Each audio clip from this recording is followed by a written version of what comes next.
Hi Reddit, I'm a 17-year-old male and I want to share my story. Before I was born, my father ended his life, leaving me with only my mother. However, once I was born, I was taken by CPS due to being born with drugs in my system. After a week or two in the hospital, I was placed in foster care and found an amazing foster home.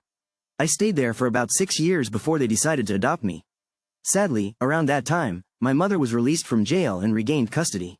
My foster parents argued against this, but the court refused and sent me back to her. I was around 6 or 7 when I moved into her small apartment. My room was her closet. I only had a bed, blankets, a few t-shirts, and pants. It was terrible. She had serious issues. Most days, I was scared to leave the closet for fear of her hitting and screaming at me for minor mistakes. I can't recall her ever being nice or treating me like her child.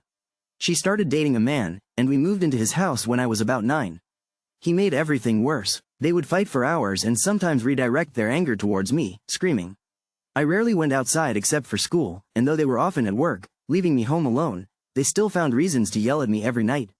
I rarely received food or new clothes. Around age 11, they broke up, but we continued living at his house until my mom found a new boyfriend. His house, filled with his 7 children, was always loud and chaotic.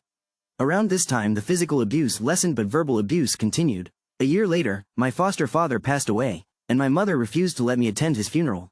I contacted my older foster sibling, who drove me there. It was devastating. Upon returning, my mother hit me, the first time in about a year.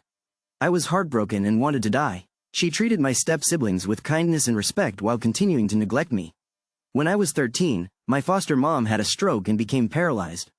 I left my mother's without a word, leaving only a note, and helped my siblings care for her for almost 2 years. Life was good again, until my mother took them to court.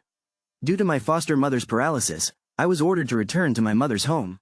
I was upset but hopeful things would be different. I was wrong. They were worse. I became the built-in babysitter and things escalated into physical violence again. At 16, after another incident, I refused to return and went to my grandmother's, where I met a friend at school who introduced me to her family. They welcomed me, and I began calling her parents, Mom, and Dad. A few months ago, I moved in with them. My 17th birthday was amazing. They threw me a party, showered me with gifts, and at the end presented me with adoption papers. I said yes immediately. My mother agreed to give me up. I've never been so happy. I have a job, my driver's license, good grades, and finally feel like I belong.